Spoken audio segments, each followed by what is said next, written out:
Hi hi, guys. Welcome our channel. எல்லாரும் எப்படி இருக்கீங்க?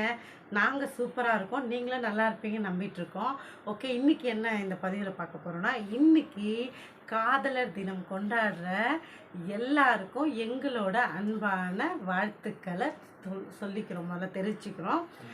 அதுக்கப்புறம் வந்து என்னென்னா, காதலி இல்லாதவங்க, காதலர் இல்லாதவங்க நீங்கள் லவர்ஸ் டே கொண்டாடக்கூடாதுன்னு நினைக்காதீங்க. உங்கள் பேரண்ட்ஸ் கூட ஹாப்பியாக கொண்டாடுங்க, உங்கள் பிரதர் சிஸ்டர் கூட ஹாப்பியாக கொண்டாடுங்க, உங்களுக்கு பிடிச்ச அனிமல் கூட சந்தோஷமாக கொண்டாடுங்க. இல்லாட்டி உங்களுக்கு பிடிச்ச வெளியில் போயிட்டு என்ன வேணுமோ சாப்பிட்டு ஹாப்பியாக கொண்டாடுங்க. எது இருக்கோ அதை வச்சு சந்தோஷப்படணும், அதை மறக்காதீங்க. அப்புறம் வந்து இந்த பதிவில் இன்னொன்று பார்ப்போம். எங்களுடைய ஒரு சின்ன ஒரு பழைய நினைவு தான் அவங்க கூட இந்த பதிவில் ஷேர் பண்ணிக்க ஆசைப்படுறேன். என்ன சதீஷ் சொல்லுமா? என்ன அப்படின்னா பார்த்தீங்கன்னா, எங்களுக்கு வந்து எங்கேஜ் அரேஞ்ச் வித் லவ் தான், அப்படி தான் நாங்கள் கல்யாணம் பண்ணோம். ஸோ வந்து எங்களுடைய அரேஞ்ச் எப்படின்னு இருந்துச்சுன்னா, அரேஞ்ச் பண்ணிவிட்டு கல்யாணத்துக்கு ஒரு 6 மந்த் இருந்துச்சு. அந்த டைமில் சதீஷ் வந்து பயங்கரமாக ட்ரை பண்ணுவாங்க என் கூட பேசுகிறதுக்கு. பட் எங்கள் வீட்டில் அலோ பண்ணவே கிடையாது. ஸ்ட்ரைட்டாக கல்யாணம் தான், நீங்கள் முன்னாடி வந்து பேசவே கூடாது. ஏன் டாடிமா பரிதாபமாக நிற்கிறேன்? நீங்க பேசுறது அந்த சிந்தனைக்கு போயிட்டேன். இங்கே பாருங்க, நான் ஸ்டார்ட் பண்ண உடனே சதீஷ் வந்து அந்த ஓல்டு மெமரிக்கே போயிட்டான். டோட்டலாக வந்து பேக் போயிட்டான். அதுதான் அப்போ வந்து என்னென்னா, என்கிட்ட பேசணும்னு ரொம்ப ட்ரை பண்ணுவான். என்கிட்ட அப்போ மொபைல் கிடையாது. ஸோ வந்து என்னோடய அம்மாவோட மொபைலுக்கு தான் ட்ரை பண்ணுவான். அவ்வளோ மெசேஜ் அடித்து நவுத்துவார் தலைவர். ரொம்ப மெசேஜ் பண்ணிகிட்ருப்பான். ஒரு கட்டத்தில் எங்கள் அம்மா கால் பண்ணி, தம்பி என்கிட்ட இருக்குப்பா மொபைல் அப்படின்னு சொல்லிடுவாங்க. அதுக்கப்புறம் சதீஷ் வந்து எனக்கு மொபைல் வாங்கி கொடுத்தாங்க. என்னோடய ஃபஸ்ட்டு மொபைல். இதை வந்து நான் இன்றைக்கி உங்கள் கூட ஷேர் பண்ணிக்கணும்னு நினைக்கிறேன். நான் இது வரைக்கும் இதிலே சொல்லியிருப்பேன், எனக்கு தெரியல. என்னோடய ஃபஸ்ட்டு எனக்கு மொபைல் வாங்கி கொடுத்தது வந்து சதீஷ் தான். நான் கூட சுமி கிட்ட தான் இருக்குது ஃபோனுன்னு நினச்சி நான் ஐ லவ் யூன்னு நினச்சி இன்னொரு முறை சொல்லு ஒரு 1000 வாட்டியாச்சும் மெசேஜ் அனுப்பிடுவோம். அவ்வளோ வாட்டி வந்து பயங்கரமாக மெசேஜ் பண்ணியிருப்பாங்க எங்கள் அம்மாவோட மொபைலுக்கு.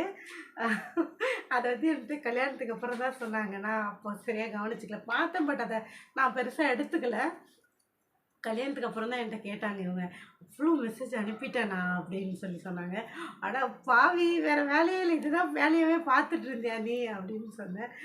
அது வந்து ஒரு மெமரியாக இருந்துச்சு, எனக்கு சொல்லணும் உங்ககிட்ட தோணுச்சு. அதுவும் இன்றைக்கி ஷேர் பண்ணணும்னு எனக்கு தோணுச்சு. ஸோ அதனால் இதை உங்ககிட்ட நான் சொன்னேன். அப்புறம் பார்த்தீங்கன்னா வந்து அதுக்கப்புறம் எவ்வளோ ட்ரை பண்ணாலும் என்கிட்ட பேசவே முடியாது. மொபைல் வாங்கி கொடுத்தா அப்படியுமே அலோடு கிடையாது. அந்த மொபைல் வாங்கவே எனக்கு அலோவ் பண்ணலை. வேண்டான்னா வேண்டாம், என்னது ஸ்ட்ரிக்ட் ஆஃபீஸர் மாதிரி ஸ்ட்ரிக்டான பேரண்ட்ஸு. பேசக்கூடாதுன்னா பேசக்கூடாது அப்படின்னு ரொம்ப ரூலாக இருந்தாங்க. ஆனால் அதையும் தாண்டி ஒரு நாளைக்கு ஒரு வாட்டி கால் பண்ணுறது, பேசுகிறது. கடைசியில் ஒரு கட்டத்தில் சதீஷ் என்னை கேட்டேன், நீ வந்து ஒருவேளை உங்கள் அம்மா வீட்டில் ஒத்துக்கலைன்னா நீ வந்துடுவியா நான் கூப்பிட்டா அப்படின்னு கேட்டான். நான் அப்போ சொன்னேன், வாய்ப்பில்லை ராஜா, வாய்ப்பில்லை. என்னன்னாலும் சரி எங்கள் அம்மா சொல்லாமல் நான் வரவே மாட்டேன், ஸ்ட்ரிக்டாக சொன்னேன். அந்த நாள்லாம் இன்றைக்கி நினைக்கிறப்பவே சிரிப்பாக இருக்கு எனக்கு. உனக்கு எப்படி இருக்குது சதீஷ்? ரொம்ப சிரிப்பாகவே ரொம்ப சிரிப்பாக இருக்கு அவனுக்கு. திடீர்னு தான் நான் போகிறதுன்னா மறந்தே போயிட்டேன். நான் சதீஷ் மறந்தே போயிட்டான பாருங்க. என்னோட இப்போ லைஃப்பில் வந்து ரொம்ப முக்கியமான மெமரிஸ் வந்து மறக்க முடியாது. ஸோ இதெல்லாம் என்னால் மறக்கவே முடியாது. அந்த அந்த மெமரி வந்து என் மைண்டில் அப்படியே ஸ்டோர் ஆகிடுச்சு. ஸோ சதீஷ் மறந்துட்டாங்க, பட் என்னால் அதை மறக்க முடியல. அதனால் இன்றைக்கி வந்து உங்கள் கூட இதை ஷேர் பண்ணிக்கணும்னு தோணுச்சு. அதுவும் இன்றைக்கி காதலர் தினம் அன்னைக்கு இதை சொல்லணும்னு தோணுச்சு. ஸோ வந்து எல்லாருமே ஹாப்பியாக இருங்க, சந்தோஷமாக இருங்க. விட்டு கொடுத்து போகிறதாங்க வாழ்க்கை. அதனால் எவ்வளோ பிரச்சனை வந்தாலும் விட்டு கொடுத்து போய் வாழ பழகுங்க. ஏன்னா வந்து வீடியோவில் இப்போது சிரித்த முகத்தோடு இருக்கிற எல்லாருமே சிரிச்சுட்டு தான் இருக்கிறாங்கன்னு அர்த்தம் இல்லை, பிரச்சனைகளை சந்திச்சுட்டு தான் இருக்காங்க. ஆனால் எவ்வளோ பிரச்சனை வந்தாலும் அதை தாண்டி நம்மளுடைய அன்பை வந்து நம்ம வந்து எப்பவுமே சொல்லுவாங்க பாருங்கள், அவங்கக்கிட்ட இருக்க மைனஸை விட்டுருங்க, ப்ளஸ் எடுத்துக்கோங்க. அந்த மாதிரி அட்லீஸ்ட் நமக்கு அவங்க தான் உலகம்னு மாறிட்டாங்க அப்படின்னு ஆயிடுச்சுன்னா, அட்லீஸ்ட் அவங்கக்கிட்ட இருக்க மைனஸ் எல்லாம் தொடச்சி தூக்கி போட்டுட்டு ப்ளஸ்ஸை மட்டும் எடுத்துக்கணும். அதே மாதிரி முடிஞ்ச வரைக்கும் விட்டு கொடுத்துட்டா நல்லதுன்னு நினைக்கிறேன். ஏன்னா நம்ம வாழ்கிறது இந்த ஒரு வாழ்க்கை தான். அதுவும் நமக்கு பிடிச்சவங்க கூட வாழும்போது அந்த ஒருத்தருக்காக நம்ம இறங்கி போகிறதுக்கு தப்பு கிடையாது. நான் ஏன் இறங்கி போகணும்னு நினைக்கவே கூடாது. அட்லீஸ்ட் நம்ம லைஃப்பில் யார் நம்ம கூட இருக்காங்களோ அவங்கக்கிட்டையாச்சும் நம்ம கண்டிப்பாக இறங்கி போகிறத பற்றி யோசிக்கவே கூடாது. யோசிக்காமல் செய்யுங்க, லைஃப்பில் ரொம்ப சந்தோஷமாக இருக்கலாம். கண்டிப்பாக சொல்கிறேன். வாழ்க்கையில் கஷ்டம் பார்க்காம சிரிக்காத ஏழையும் இல்லை, அழுகாத பணக்காரனும் இல்லைன்னு சொல்லுவாங்க. அந்த மாதிரி வாழ்க்கையில் எப்பயுமே சந்தோஷமாக இருங்க. அது மாதிரி கவலையை பற்றி கவலைப்படாதீங்க, ஹாப்பியாக இருங்க. எங்கள் வீட்டு குட்டீஸ்லாம் வந்து ரொம்ப அழிச்சாட்டியம் பண்ணுறாங்க கீழே. இருங்க டாடி முன்னாடி இங்கே கேமராவை போட்டு இப்படி அப்படி இப்படி நாங்கள் பேசும்போது இந்த பொசிஷன்லேருந்து மூவ் ஆகிட்டே இருக்கீங்க பாருங்க. இவங்க பார்க்குற வேலை தான். இன்னும் இருக்காங்க கீழே, அவங்க மூவ் பண்ணிக்கிட்டே இருக்காங்க, காலை போட்டு கடிச்சிக்கிட்டு இருக்காங்க. ஹாய் சொல்லு குட்டி. இவங்க இப்போ யாரை எடுத்து வளர்க்க போகிறாங்கன்னு தெரியல, அவங்களுக்காக காத்திருக்காங்க குட்டி. Anyway thank you so much daddy. Bye சொல்லு எல்லாருக்கும். பாய் பாய். எல்லாரும் ஹாப்பியாக இருங்க, சந்தோஷமா இருங்க.